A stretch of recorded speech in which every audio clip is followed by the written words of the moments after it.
대학 입시 환경에 대해서 이야기해 보도록 하겠습니다. 최근 대학 입시에서 수시 모집 비중은 해마다 증가하고 있습니다. 2019학년도 76%에서 2020학년도 77%를 모집함으로써 역대 최대의 수시 모집 비율을 기록하였습니다.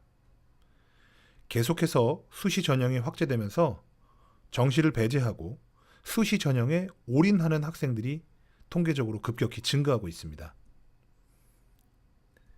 이렇게 수시 전형 종류에는 교과 전형, 종합 전형, 논술 전형, 여러 가지 특기자 전형까지 다양한 변수가 존재합니다.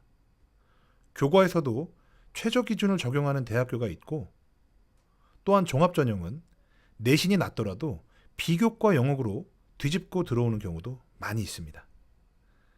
그래서 이렇게 수시 전형에 지나치게 올인할 경우 득보다는 실이 커지는 경우가 생기고, 입학하고자 하는 대학선이 한없이 무너지게 되는 경우가 많습니다.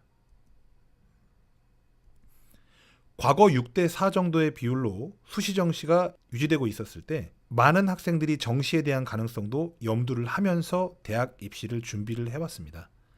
하지만 이제 수시 모집 비중이 너무 높아져서 수시에 높은 비중을 두면서 정시를 대비하는 것이 아니라 오로지 수시에서 조금 더 높은 대학을 가기 위해 수능 최저 기준을 만족시킬 수 있는 2과목 내지 3과목 정도만 집중적으로 공부하는 학생들이 많아지고 있습니다. 따라서 일부 과목만 높은 성적이 나오고 나머지 성적은 매우 큰 편차를 보이는 학생들이 절대 다수입니다.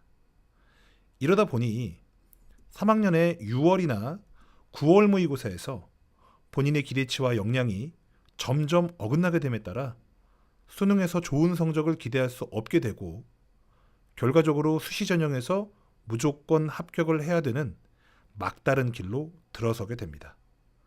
결국 절대 떨어질 수 없는 수준의 안정권 학교를 포함시키면서 합격할 수 있는 대학의 수준이 계속해서 떨어지게 됩니다. 이것이 바로 수시 확대에 따라 많은 학생들이 걷게 되는 슬픈 길입니다. 이런 결과의 영향으로 정시에서 일부 모집 단위의 합격 점수선이 붕괴되는 현상도 나타나게 됩니다. 학생부 종합 전형이 확대됨에 따라서 학생들은 경쟁 학생들과 본인 위치의 판단이 불가능하게 됩니다. 과거 모의평가를 토대로 전국에 있는 수험생 중에 100분위 점수를 통해 본인이 어느 정도 위치에 있는지 판단이 가능했다면, 학생부 종합 전형은 300명 남짓의 교내 학생들 안에서 경쟁을 하다 보니 내 학생부가 풍부하니까 나는 굉장히 잘하고 있다는 것처럼 착각하게 되는 것입니다.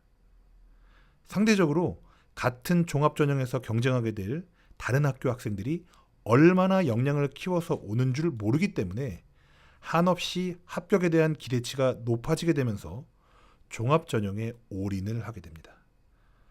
아시다시피 종합전형은 수능 성적을 반영하지 않습니다. 종합전형에 올인한다는 것은 남은 수험 기간 동안 수능을 완전히 포기하겠다는 선언과 다름이 없습니다. 이는 여름방학부터 학교의 면학 분위기를 파괴하는 주범이 되고 있으며 12년간의 긴 수험 기간을 흐지부지 마무리하게 되는 악순환에 빠지게 되는 주요한 원인이 되고 있습니다.